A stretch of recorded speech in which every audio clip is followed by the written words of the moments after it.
بسم الله الرحمن الرحيم الحمد لله رب العالمين وصلى الله وسلم على سيد الأولين والآخرين المبعوث رحمة للعالمين سيدنا محمد صلى الله عليه وسلم وآله وصحابته أجمعين. Chers frères, marhaba bikoum, merci de nous rejoindre sur le canal Algérie, d'être fidèle à votre émission Avis religieux. Merci aussi pour Dr Oulam Djouhri, enseignant à l'université de Béjaïa.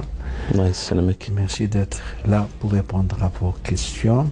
Docteur, vous m'avez rappelé, c'est vrai, que beaucoup de questions sont parvenues qui concernent la zakat. Oui. Apparemment, il y a quelques problèmes quant à l'ikhraj zakat al-toroq, les méthodes, comment faire. Et quels sont les biens concernés par la zakat aussi. Donc on va un peu étaler. Inch'Allah, on va essayer. D'ailleurs, la première question là concerne la zakat aussi. Je suis Nadia de Paris. Oui. Et j'aimerais éclaircir quelques interrogations sur la zakat. Oui. Est-ce que la zakat concerne que les liquidités, l'argent, yani l'aïn, et les bijoux au nord? C'est-à-dire que quelqu'un qui a acheté des appartements pour placer son argent n'est pas concerné par la zakat?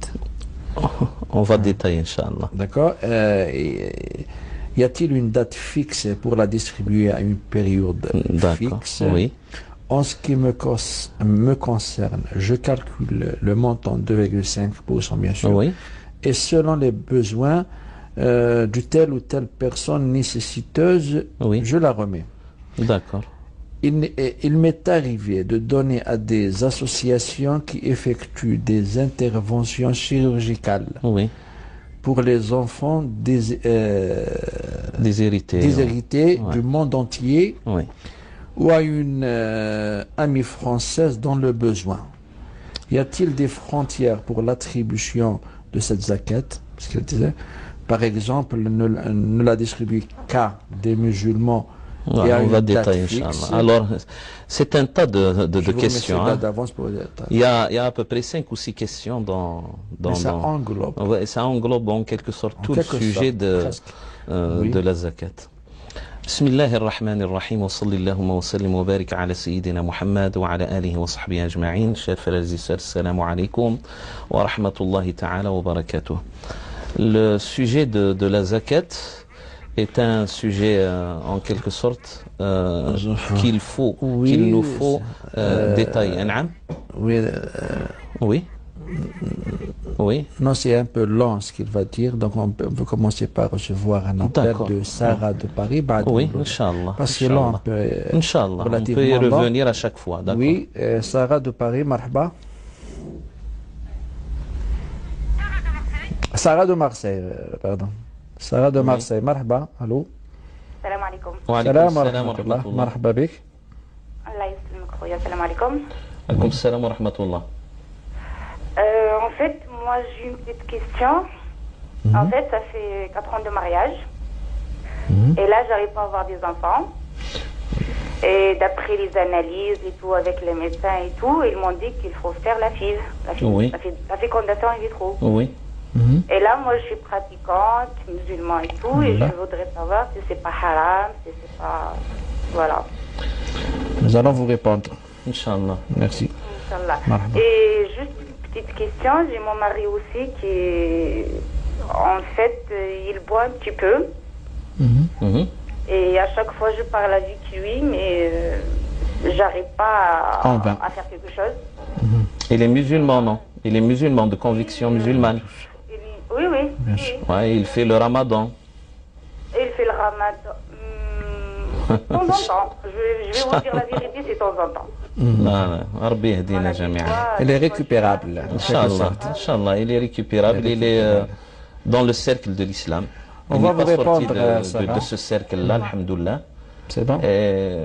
Chaque musulman, en quelque sorte, peut commettre des péchés. D'abord pour la première question. Pour la première question, la fécondation in vitro, on en a parlé il y a dans des émissions passées. C'est que l'insémination soit entre mari et épouse, c'est-à-dire qu'il y ait un acte de mariage, là vous êtes mariés. La deuxième des choses, c'est que la sémination soit du mari et de son épouse, il n'y aura pas une tierce personne qui rentre. On ne prend pas une sémination d'un autre homme pour féconder, c'est-à-dire l'embryon ou l'œuf. On n'en prend pas aussi la sémination d'une autre femme. Et puis que le reste de cette sémination-là soit éliminé d'aussitôt, c'est-à-dire pour ne pas l'emmagasiner pour l'utiliser après. Et la troisième condition, que c'est-à-dire votre utérus sera le lieu de la grossesse, c'est-à-dire de ne pas emprunter un autre utérus d'une autre femme. Dans ces cas-là, s'il y a ces conditions-là, Inch'Allah, c'est permis. Ayant répondu à ces conditions, c'est... Voilà. Et puis, pour votre mari, Inch'Allah, faites en quelque sorte votre devoir de le conseiller. Pertinemment, quotidiennement, et d'utiliser la bonne parole. Si vous permettez, docteur, et puis implorer Dieu aussi et invoquer Allah subhanahu wa ta'ala qu'il le guide vers le droit chemin, et essayer aussi de vous faire aider par d'autres personnes qui ont une connaissance dans la religion, des sages de votre famille parfois qui peuvent le conseiller, etc. Peut-être que ça donnera un résultat. Allahu a'lam. Oui, façon d'imager la situation. Nous savons, dans toujours un exemple extraordinaire, dans ces cas, c'est délicat. C'est très délicat. C'est-à-dire, lorsqu'on lui donne conseil pour le guider, s'il vous plaît. Ça, c'est comme Madame Andul Asl. Elle a la base d'un musulman. C'est comme une braise hamra. Donc, soit on souffle convenablement pour que ça sinon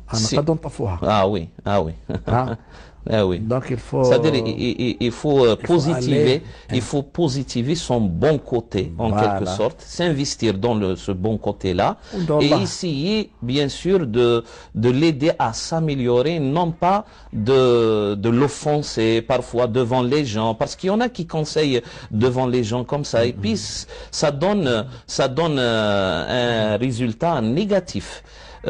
Parfois on choisit pas le moment, on choisit pas le contexte, on choisit pas en quelque sorte les circonstances du fait de conseiller, et au lieu d'avoir des résultats positifs, on a des effets contraires parce que parfois bien sûr la fierté de l'être humain le guide vers le fait de ne pas en quelque sorte prêter oreille au conseil.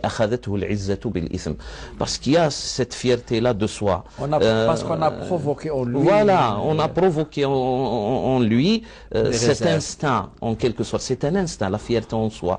Alors, il ne faut pas le brusquer. Il faut l'accompagner. Il faut l'accompagner. Et c'est pour ça qu'on vous a dit d'invoquer. Nous avons Johra de Paris.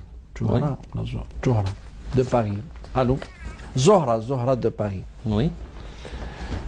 Allô, marhaba. Voilà, comme je disais à la dame, moi j'ai un problème qui me torture l'esprit et ça dure au moins depuis 6 ans. C'est le fait qu'il y a eu un problème familial et juste après le décès de ma mère, mon seul frère on ne se parle plus. Votre seul frère, qu'est-ce qu'il fait? Oui, qu'est-ce on ne se parle plus, même d'accord. Et là, rupture des liens de famille, de parenté ou de familiaux. Voilà, oui. Bon, il y a eu des problèmes avec... Quelle était la cause? Quelle était la cause à madame et qui était le premier à interrompre les liens? C'est lui. C'est lui. C'est par rapport à quoi en quelque sorte? En général, on ne rentre pas dans les détails. C'était à cause de quoi, madame? Bon, il y a eu un petit problème familial avec et à son fils c'est mon neveu qui m'a déjà, il m'a frappé parce qu'il est venu, il a trouvé une porte fermée, donc bon, il m'a frappé, il m'a insulté et tout. Mon frère, au moment où il savait pas où était le problème, donc il a pris ma défense, bien sûr. Oui. Puis après la fin du Ramadan, depuis, même pas l'Aïd, je suis passée pour lui dire Haïd Ketou, il a détourné la tête. Et après, tout le monde m'a mis de côté, que ce soit mes neveux, que ce soit sa femme, et comme si j'étais moi la fautive. Pourtant, j'ai toujours été là. Vous avez demandé des explications ou pas? Oui, j'ai demandé, et même il y a des membres de la famille qui sont intervenus depuis le temps et tout. Oui. Et mon frère, j'ai eu l'occasion une fois, par surprise, de lui faire la bise dans la rue. Oui. Et j'ai rencontré... Il vous a pas rejeté? Il était gêné par les gens, parce que les gens, les voisins et tout savaient qu'il y a eu un problème. Oui. Donc, il a laissé faire, il m'a embrassé le plus normalement du monde. Vous l'appelez au téléphone, madame? Vous l'appelez au téléphone? Vous essayez de l'appeler au téléphone? Je l'ai appelé au téléphone parce que j'avais rêvé ma mère à plusieurs reprises et tout, et puis on m'a dit, bon, essayez de faire la paix. Donc, mon fils m'a... C'est-à-dire pourquoi madame, pourquoi je vous ai posé toutes ces questions-là? C'est pour vous mettre à l'aise entre vous et Dieu subhanahu. Pour que vous ayez la conscience tranquille. Pour que vous ayez la conscience tranquille. C'est-à-dire que vous avez agi dans le bon sens. Positivement. Vous avez agi positivement. Vous n'avez pas rendu le mal par le mal. Vous avez essayé en quelque sorte de renier, c'est-à-dire de poursuivre les liens en quelque sorte. Alors vous n'avez rien à craindre. Vous n'avez rien à craindre. Ils ont des problèmes ou un manque d'argent ou quoi. C'est-à-dire j'essaie d'intervenir, de les aider à ma façon et ils acceptent ça? Ils acceptent que vous leur donniez de l'argent? Oui, voilà. Parce que j'ai un neveu, le dernier que j'ai pratiquement... Non, je parle de votre frère. Je ne parle pas de ses enfants. Il accepte que j'intervienne auprès de ses enfants. Oh là, deux de ses enfants, c'est tout. C'est une attitude bizarre un peu. Bizarre que je ne comprends pas. Parce que si quelqu'un, je mets terme à mes relations avec lui, je n'accepte pas de la bienfaisance de sa part, etc. Sinon, je sais pas, il est opportuniste. Non, déjà c'est abordable. Mais quand même, du fait que vous avez fait tout le nécessaire de votre part, en quelque sorte, de votre côté, là, vous n'avez pas à vous en soucier du tout. Inch'Allah, vous avez la conscience tranquille. C'est-à-dire, voilà, devant Allah subhanahu wa ta'ala, vous n'êtes pas la fautive. Mais il faut poursuivre dans ce sens-là. C'est-à-dire de ne pas rompre de votre côté aussi ces liens-là. Et Allah subhanahu wa ta'ala, il dit, rendez le mal par le bien. Et un jour, Inch'Allah, c'est-à-dire un jour, Inch'Allah, celui qui a en quelque sorte un malentendu avec vous, Dieu le guidera pour qu'il arrange ce malentendu-là et vous deviendra amis, frères, voilà. Il ne faut pas perdre espoir. Il ne faut pas perdre espoir. Bon, revenons à la question de... Alors, revenons, Inch'Allah, à la question de la zakat. Bon, d'abord, quels sont les biens qui sont concernés par la zakat? Il y a 5 genres de biens qui sont concernés par la zakat. On commence par le bétail. Le bétail, les chameaux, les bovins, les chevreaux, les moutons, ils sont concernés. On va venir au seuil acquis, c'est-à-dire le nisab, pour que la zakat sera obligatoire, etc. S'il y a bien sûr temps pour cela. S'en passer de voilà, très bien. Et le deuxième genre, de biens, c'est les récoltes que les gens prennent comme nourriture de base et qu'ils peuvent emmagasiner. C'est-à-dire le blé, l'orge, le maïs, les dattes, les raisins secs, etc. Tout ce qui est en quelque sorte sous cette qualification d'être emmagasiné, d'être mis de côté. Tout ce qui est emmagasinable. Voilà, c'est ça. Le troisième genre, c'est les fruits en quelque sorte de chaque investissement. Je parle bien. Les fruits de chaque investissement. C'est-à-dire, on a des appartements qu'on loue. On a des les revenus. Voilà, les revenus de chaque investissement. Je parle bien de chaque investissement. Hein. On a des maisons, on a des appartements, on a des voitures à louer, on a des machines, on a des transactions, des actions qu'on a achetées dans une usine, etc., une entreprise. Tout ce qui est bénéfice de cet investissement-là est soumis à la zakat. La quatrième des choses, les biens commerciaux, tout ce qui est mis comme marchandise. Allons d'une allumette, peut-être, je sais pas, hein, d'une allumette jusqu'à des biens vraiment considérables, les biens immobiliers, les voitures, les usines, je sais pas, les machines, peut-être les avions, etc. Hein, même les bourses et tout ça. Voilà, tout ce qui est marchandise. Tout ce qui est marchandise et qui a le caractère là d'être une marchandise. Et puis à la fin, tout ce qui est considéré comme de l'argent, de la monnaie. L'argent et la monnaie au temps du prophète alayhi salatu wassalam étaient l'or et l'argent. والفضة الدينار الذهبي والدرهم الفضي. Alors tout ce qui est argent. Vous avez cité les catégories. Voilà, toutes les catégories. On s'arrête pour recevoir un appel. Jamal de Lyon. Oui. Allô, marhaba. Allô. Oui, marhaba. En fait, الأخ حابب نسقسيك poser question par rapport en fait يعني في l'étranger. Par rapport معايا المباشر فضلك نو. نعم. Oui, vous êtes. من فضلك أنا جمال من ليون. يعني مرحبا. من ليون. السلام عليكم. وعليكم السلام. من فضلك حابب نسقسيك en fait أنا وليد عايش في البلاد. Après كتب المكتوب قطعة l'étranger هنا. Mais j'aime bien savoir est-ce que je dois acheter un appart avec crédit bancaire, est-ce que c'est halal ou ماشي halal. En fait ماشي باش نروح فيها فاكونسي ماذا بيا نولي للبلاد ندير ولادي يعيشوا في البلاد خير ايتو باسكو هنا بلاد. Vous allez acheter un appartement là-bas en France ou votre question concerne d'acheter un appartement ici en Algérie? Non, en France. En France? Oui, par le biais d'un crédit bancaire, c'est ça? اسمح لي حاب نولي نعيش في البلاد انا وولاد تاعي. جان كاتسي نعيش هنا. رانيش حاب نعيش هنا في لا فرنسا. على بالي هنا ولادي 100% ما يطلعوش مسقمين في الدين ايتو مربيين ما شاء الله ايتو. مي على بالي نخاف كون نعيش هنا. الله يبارك. ماذا بيا كون يطلعوا صافي نولي البلاد مي جاريف باش اشات ما نقدرش نشري نابارت كاش في البلاد. Voilà, c'est ça. Vous n'avez pas les moyens pour en acheter. Vous n'avez pas les moyens d'acheter cash.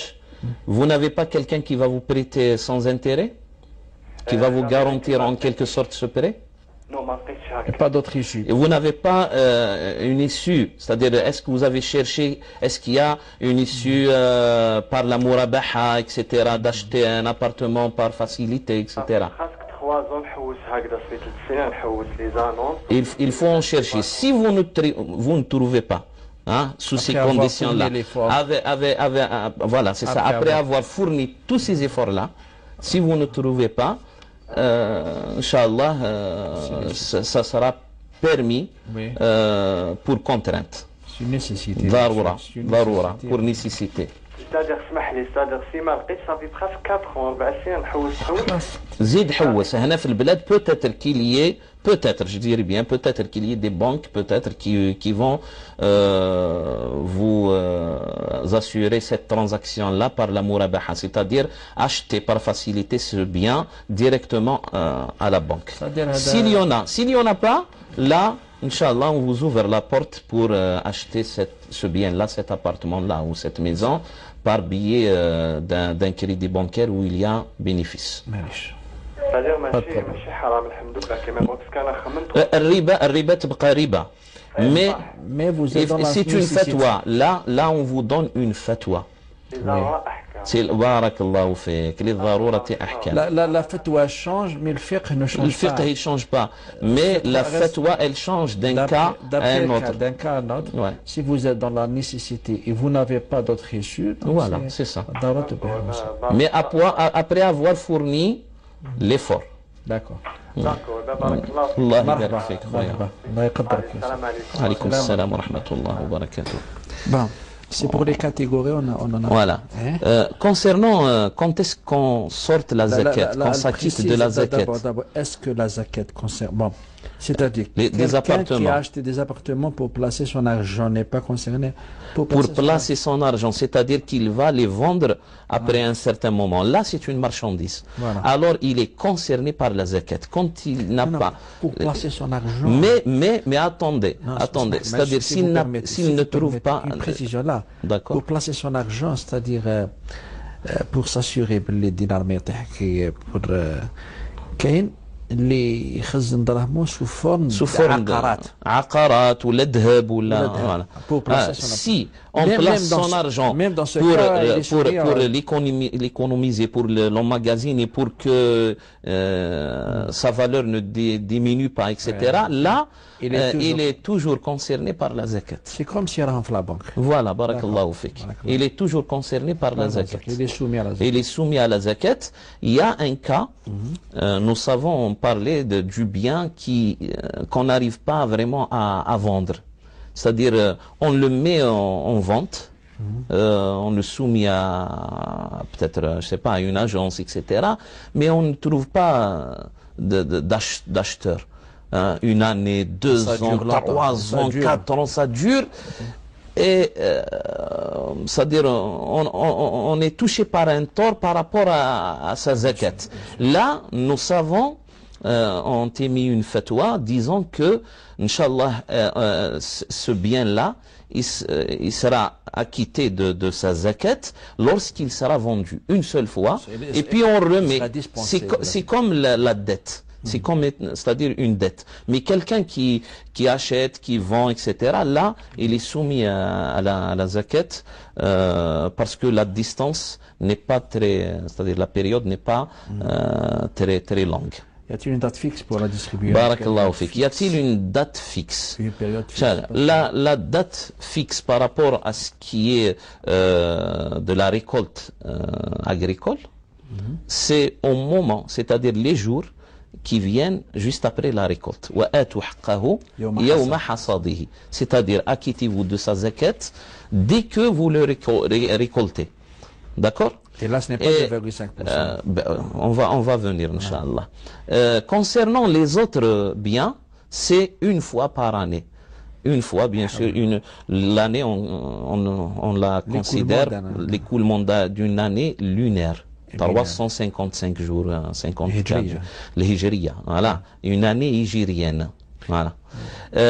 L'écoulement d'une année par rapport à l'atteinte en quelque sorte du seuil acquis concernant les bétails.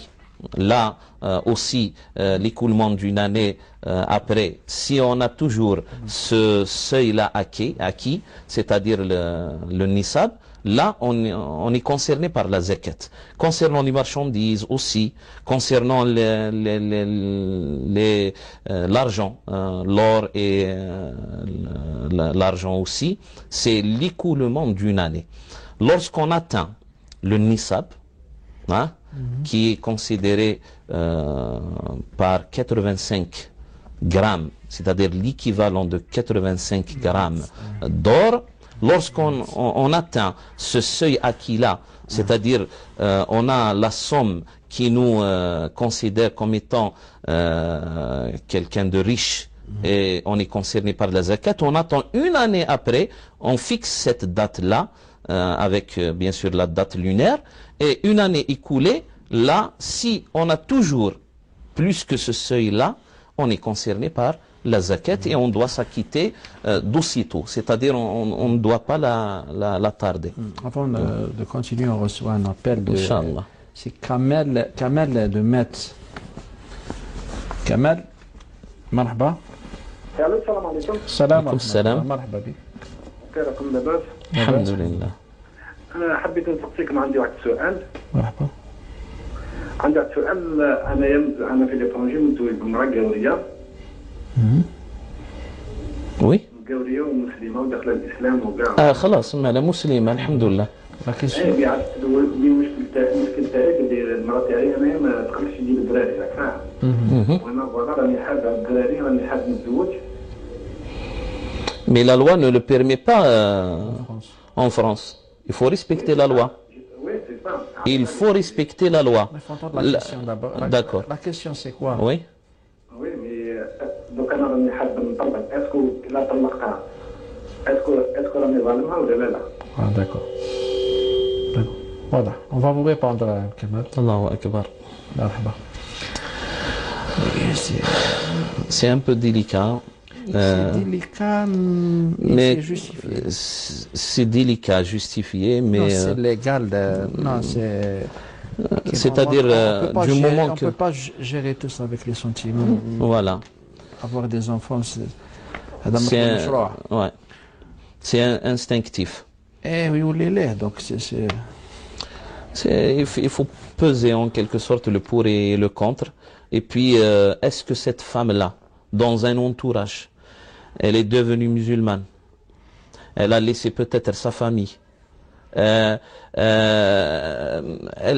c'est-à-dire quand vous allez la répudier, vous allez lui apporter un grand tort par rapport à sa religion. Elle n'aura pas peut-être quelqu'un à qui, en quelque sorte, elle va se confier. Elle va rester toute seule, peut-être. D'une part. D'une part, bien sûr. De l'autre Alors, part. C'est pour ça que j'ai dit, il faut peser le pour et le contre. C'est vous qui êtes au courant, en quelque sorte, des circonstances qui entourent cette femme-là. Si vous allez la répudier, elle a une famille, elle a un entourage musulman, elle peut se remarier peut-être avec un autre, etc. Qu'est-ce que je vais vous dire Sa question était précisée, voilà. En quelque sorte. Il y a un tort, ouais. puisqu'il veut avoir des enfants, des fitra في الإنسان. Fitra, ouais. Est-ce mis à part toutes les considérations mais احنا نجاوبوا فقهيا فقهيا جايز بصح الإمام الشاطبي صاحب الموافقات il dit avant d'appliquer une chose, avant de chercher à appliquer un avis religieux, il faut d'abord, bien sûr, regarder dans les textes, est-ce que c'est permis, مشروع يعني, et puis regarder les conséquences, مآلات, النظر إلى مآلات الأفعال. Parce que c'est pas à tout moment que je peux appliquer un enseignement de l'islam. Peut-être il y a des conséquences. Et à partir du fait de regarder à ces conséquences-là, je peux en quelque sorte m'abstenir à ne pas appliquer une chose qui est prescrite dans la religion. Je peux y accéder avec d'autres méthodes, d'autres manières. Moi, je vais donner quelques solutions. Peut-être quelles seront des solutions, Inch'Allah. Vous pouvez vous pouvez vous marier ici au bled. C'est-à-dire avoir deux femmes.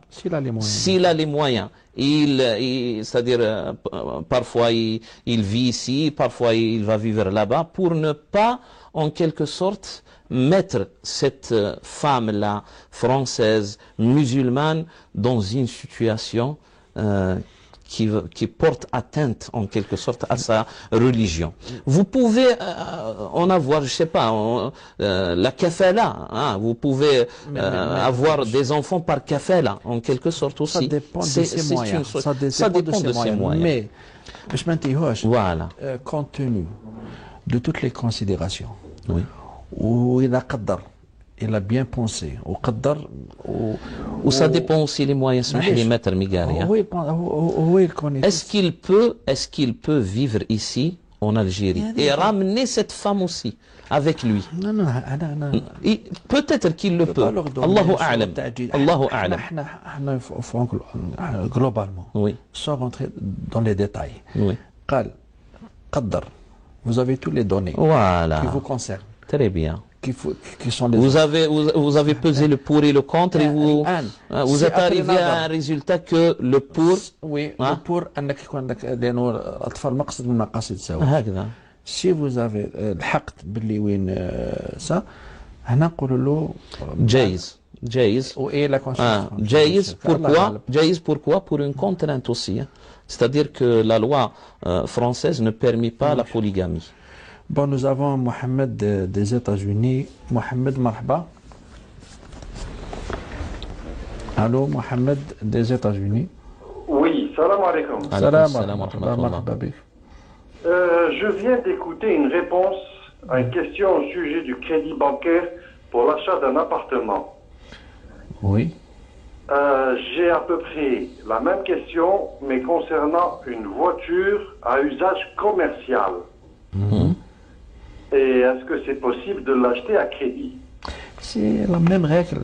C'est la même règle. Si vous ne trouvez pas, et si cette voiture-là, vous la considérez comme étant une nécessité pour votre travail, non pas un luxe, et que ça sera vraiment... C'est pas un luxe, c'est Voilà. qui met pour l'eau, je sais pas, 10 heures par jour en colo. Voilà, d'accord. Alors c'est une nécessité. Si vous ne trouvez pas dessus pour l'acheter par la mourabaha, alors vous êtes obligé de commettre en quelque sorte ce péché, voilà, entre parenthèses, qui devient autant de nécessité, qui devient licite. Al-darurat tubihu al-mahdhurat. Voilà. C'est même Les le même nécessités, principe dans tous les achats, que ce soit le véhicule, l'appartement, ou voilà. Du moment que vous considérez, que vous jugiez, que c'est une nécessité. Ça fait vivre une famille, c'est un travail. Très bien, voilà. والحاجة تنزل بمنزلة الضرورة. في إباحة المحظورات. الله يعطيك الصحة. الله يقدرك. الله يسلمك خويا عبد الله يعاون. ينور. الله ينورك. السلام عليكم. السلام ورحمة الله. Bon, il m'est arrivé de donner... Voilà. Concernant la zakat. Non. Concernant la transition. Ouais. Nous allons une petite transition, mesdames, messieurs. On va se Restez avec reposer un nous. petit peu. Nous revenons après un instant. Inch'Allah.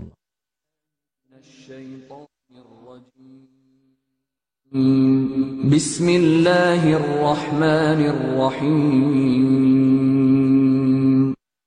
ولله الأسماء الحسنى فادعوه بها وذروا الذين يلحدون في أسمائه سيجزون ما كانوا يعملون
البصير الحكم العدل اللطيف الخبير الحليم العظيم الغفور الشكور العلي الكبير الحفيظ المغيث الحسيب الجليل الكريم الرقيب المجيب الواسع الحكيم الودود المجيد الباعث الشهيد الحق الوكيل القوي المتين الولي الحميد المحصي المبدئ المعين المحيي المميت الحي القيوم الواجد الماجد الواحد الصمد القادر المقتدر المقدم المؤخر الأول الآخر الظاهر الباطن الوالي المتعال البر التواب المنتقم العفو الرؤوف مالك الملك ذو الجلال والإكرام المقسط الجامع الغني المغني المانع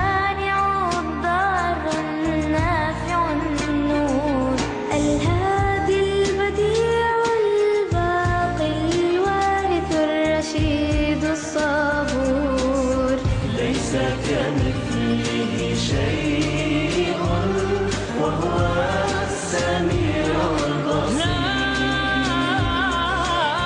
ليس كمثله شيء وهو السميع البصير لا إله إلا الله محمد رسول الله. لا إله إلا الله أفضل ما قلت والنبيون من قبلي. لا إله إلا الله. هذه أفضل الأذكار له الأسماء الحسنى. Pour commencer, docteur, nous avons Farid de Paris. Allô Farid, marhaban. Oui, salam alaikum. Salam wa rahmatullah, marhaban. Salam wa rahmatullah. Oui. Vous êtes en direct, mon frère. Hein? Oui, je suis en direct. Bon, Oui. voilà. J'ai un problème de... je suis handicapé bipolaire. J'ai un problème psychiatrique. Oui. Et voilà. Maintenant, vous ne parlez jamais des gens qui ont des problèmes psychiatriques, à part ceux qui sont cardiaques. À part Qui ont des problèmes cardiaques ou des problèmes de diabète au sujet du ramadan. Oui. Alors j'aurais voulu savoir, est-ce qu'il est permis de faire le ramadan ou pas si on, on a des problèmes bipolaires ou de schizophrénie. Cher Fred Farid, vous m'écoutez? Oui. Vous prenez le médicament combien de fois par jour? Alors je prends 3 fois des médicaments par jour, le matin, le midi et le soir. Espacé, voilà, espacé de 4-5 heures, c'est ça? Exactement, voilà à peu près. Ouais. Et ce médicament-là est nécessaire pour votre équilibre? Oui, parce que je ressens comme de la tristesse et de l'angoisse tout au long de la journée. Voilà. Vous êtes au bord de la dépression? Vous êtes au bord de la dépression? Oui, voilà, de dépression. Le médecin vous a prescrit ce médicament-là, c'est-à-dire comme étant un malade chronique? C'est-à-dire... Oui, c'est une maladie à vie, presque à vie. Oui. Barakallahu fik. Alors vous n'êtes pas concerné, Inch'Allah, par le carême. Vous allez vous acquitter de la fidia. Fidia. Fidia. C'est-à-dire Fidia, c'est-à-dire nourrir pour chaque jour du mois de Ramadan un nécessiteux. 600 دينار هذا مكانه والعلماء يقولوا vous avez الأجر تاع الصيام. Voilà, Inch'Allah. Alors vous n'êtes pas concerné par le siam, par le jeûne, le carême, car vous êtes malade. Chronique. Voilà. Et vous êtes malade chronique. مرحبا. D'accord. Merci beaucoup. بلا مزية بلا مزية خويا. مرحبا. الله يسلمك. Merci beaucoup. الله يبارك الله فيك. يحفظك ويقدرك إن شاء الله. Oui. La question de zakat. Oui. Pour la zakat, il y a un petit détail. Pour la date et la période fixe, ça on a parlé de ça. En ce qui me concerne, je calcule selon les besoins de telle ou telle personne. Très bien. Bon, ça. Alors, concernant l'argent, la marchandise, etc., on s'acquitte de 2,5% voilà. de la totalité de la richesse. C'est-à-dire, toute votre richesse, vous allez la diviser en 40 pour obtenir directement la somme de la zakat. Et vous allez vous acquitter de cette zakat-là en la donnant à ceux qui en ont droit. Ils sont cités dans le Coran. Masarif zakat. Il y a 8 cas de ce qui... Un petit détail concernant le musulman ou le non-musulman. Revenons au commerce. Oui. Les outils du commerce. Tels que la voiture, les étagères, la ils ne sont pas concernés par la zakat. Il ne faut pas les calculer. Voilà. Les marchandises, on calcule les marchandises. Si il s'agit des voitures qu'on vend, là, la voiture devient marchandise. Voilà. S'il s'agit aussi des garages ou des locaux, des appartements qu'on loue, là, c'est l'argent du bénéfice. Mais s'il s'agit des biens immobiliers qu'on met en vente, c'est-à-dire, là, ils sont concernés par la zakat. Voilà. Ouais. Et concernant sa question de donner la zakat à un non-musulman, la majorité des savants disent que c'est pas permis de donner sa zakat à un non-musulman.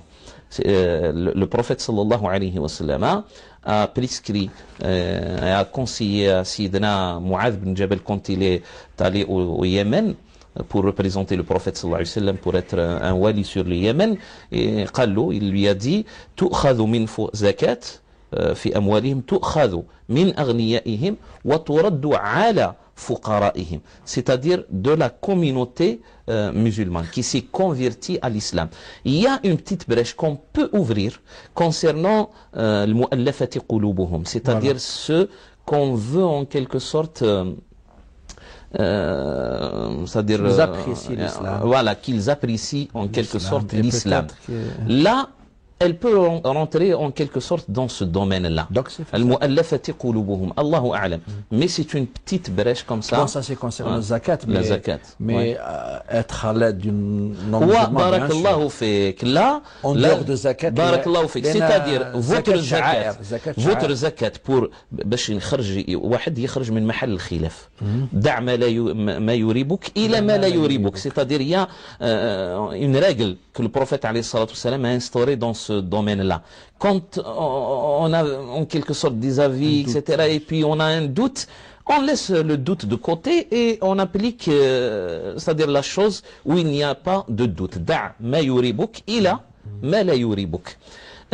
Mais vous avez tout le droit de donner de votre argent, des sadaqat, c'est-à-dire des charités, hors zakat. C'est-à-dire que ça soit pas pris de la zakat pour financer, par exemple, ces associations-là qui viennent à l'aide des enfants déshérités, etc.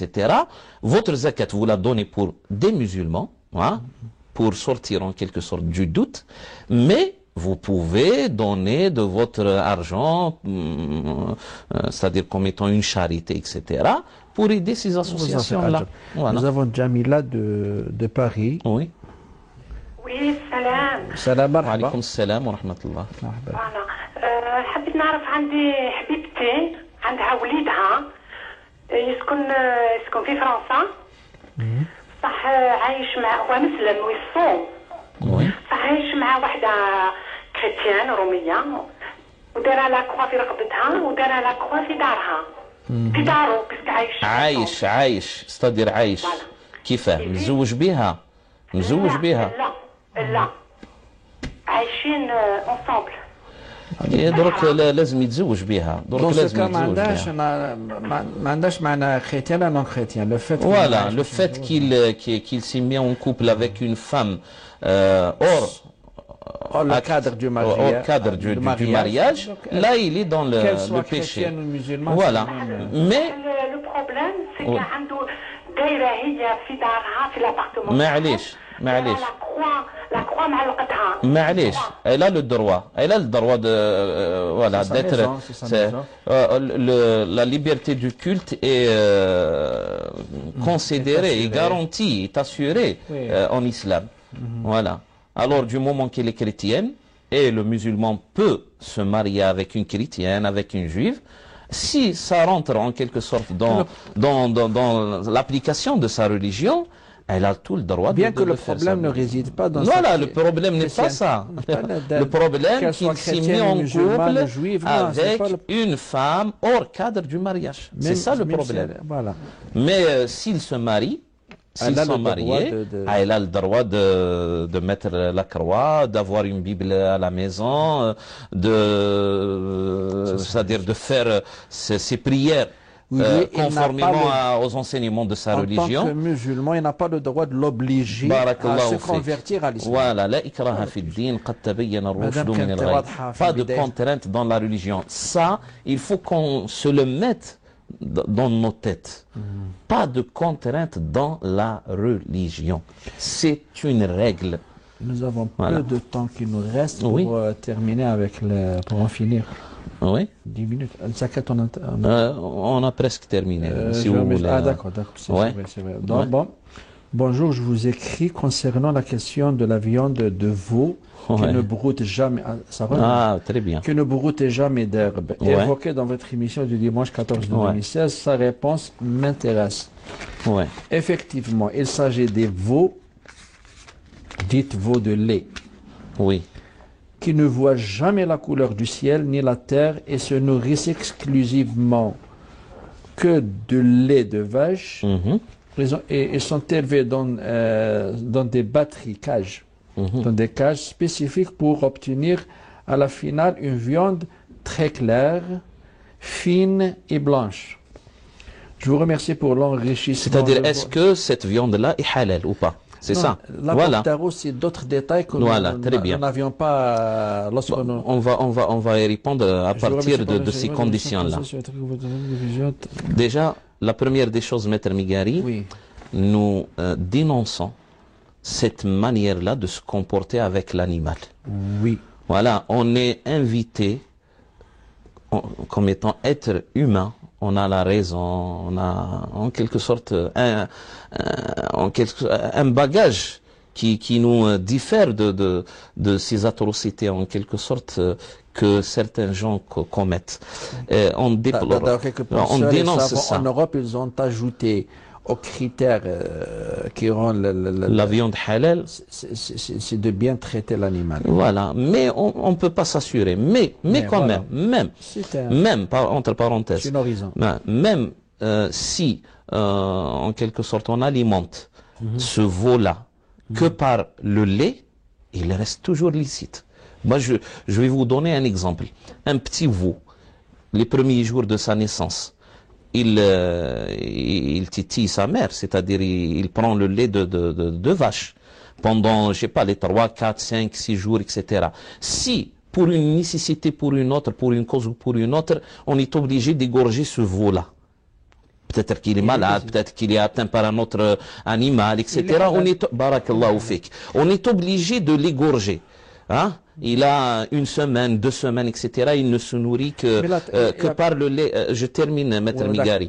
Est-ce que la viande de ce veau-là qu'on a égorgé, conformément bien sûr à la loi et à la charia de l'islam, est-ce que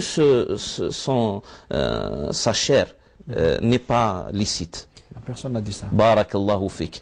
Alors, ça c'est une chose. On mangeait de la viande issue de cette manière-là d'élever des bovins et etc. restera toujours halal, mais en dénonçant aussi et en déplorant ce comportement inhumain envers les animaux. Mais concernant l'avis religieux, on ne peut jamais dire que cette viande-là n'est pas halal. Mais à la fois, à la fois, il ne goûte jamais de l'herbe, il ne voit jamais le ciel, il ne voit jamais le terre. On déplore ça, on dénonce ça, mais on ne peut pas juger la viande issue de ces bovins-là comme étant une viande qu'on ne peut jamais manger, c'est-à-dire qui maklina jifa ou là. Non, on ne peut pas la qualifier ainsi. On peut pas. Barakallahu fik. Barakallahu fik. Alors, du moment que c'est de la chair d'un bovin, ça ne nous revient pas. Il est égorgé selon la tradition musulmane, là, sa viande ou sa chair reste toujours halal. Wallahu ta'ala a'la wa a'lam. Oui. Bon, oui, je suis à Montréal. Oui. L'aurore se fait à 6 heures. Le Fajr. Ouais. Se fait à 6 heures environ en hiver. Et pour que j'aille au travail, je dois sortir de chez moi à 5h40. C'est-à-dire 20 minutes avant le commencement du temps de la prière. Pour les prières de l'Fajr et Sobh, je les fais l'une après l'autre avant que je sorte. Est-ce que c'est juste ce que je fais ou je dois y procéder autrement? Bien sûr que vous deviez y procéder autrement. Déjà, premièrement, barakallahu fik, le commencement du temps de la prière est parmi les conditions pour que la prière soit valable. باش تصح الصلاة على وحتى تجب باش تجب وتصح ثاني. Voilà. Alors, toutes les journées, vous allez calculer, Inch'Allah, toutes les journées, en général, il y a une année que vous faites ça, ou il y a 2 ans, il y a une année et demie, etc. Vous allez compter en quelque sorte, non, mais et vous allez rembourser toutes ces prières-là, je parle des subha. On n'a pas le droit de faire la prière avant le commencement de son temps. On n'a pas le droit de faire ça. On peut le faire après l'écoulement, barakallahu fik, qada, etc. C'est valable. Mais avant que le temps de la prière arrive, là, la prière n'est pas valable. Et vous êtes concerné de rembourser seulement la prière obligatoire, non pas le fajr. C'est de rembourser le subh, les 2 rak'at obligatoires. D'accord? Ouais. Et vous allez procéder autrement, c'est-à-dire vous allez faire votre prière dans les moyens de transport, en cours de route, quand vous arrivez au travail, etc. Même de la faire sortir un petit peu de son temps, elle sera valable. C'est mieux bien sûr que de la faire avant, parce que la faire avant le commencement de son temps rend la prière non valable. La dernière question pour cette émission. Nous avons grandi dans l'idée qu'il est défendu de mettre une bague dans l'index de la main droite. l'index السبابة ولا المسبحة اللي نسبحوا يسبحوا يسموها المسبحة القرطبي سماها المسبحة. Qu'en est-il réellement? Y a-t-il une histoire derrière cette interdiction ou un hadith explicite? Oui, il y a un hadith dans le Sahih Muslim rapporté par l'imam Ali radiyallahu anhu qui dit que le prophète alayhi salam m'a interdit de mettre la bague à l'index, sur l'index ou à l'index et le doigt d'après السبابة والتي تليها أو الوسطى والتي تليها من جهة الإبهام. C'est un hadith authentique, mais les savants, la main droite, voilà, c'est ça. Mais les savants n'ont pas donné d'explication pourquoi.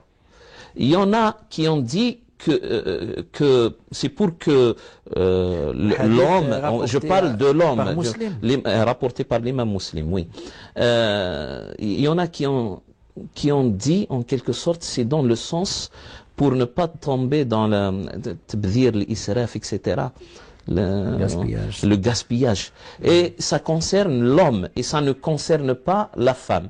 Tous les savants qui ont parlé c'est-à-dire sur ce sujet-là, disent que ce hadith concerne les hommes, ne concerne pas les femmes. C'est-à-dire la femme, elle a le droit de mettre les bagues là où elle veut et de mettre, je sais pas, 10, 15 bagues, ça rentre dans zina, at-tazayyun, hein,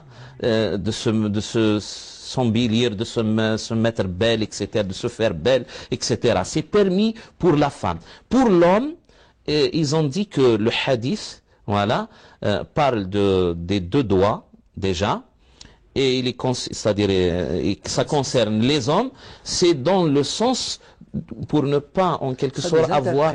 Ça, c'est des interprétations. Voilà, barakallahu fik. Mais l'imam Abu Hanifa, quand il a parlé de ce hadith-là aussi, parce qu'il l'a rapporté chez lui, Musnad Abi Hanifa, mettre la bague, etc., il a dit makruh karahat tanzih. C'est-à-dire, ce n'est pas vraiment un péché, ce n'est pas haram, mais presque. Karahat tanzih, mouch karahat tahrim. C'est-à-dire, il est plus proche d'être licite que d'être haram. Parce que le makruh, l'indésirable, barakallahu fik.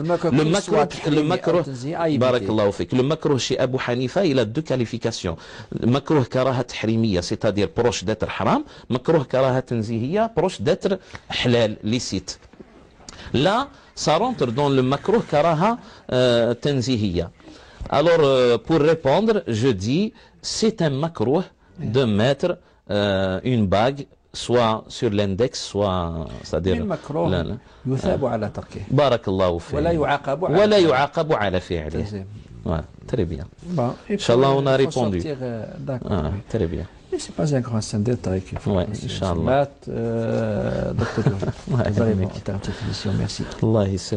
Mesdames et messieurs, merci pour votre attention. Nous nous rencontrons, Inch'Allah, la semaine prochaine. D'ici là, dumtum fi ri'ayatillahi wa hifdih.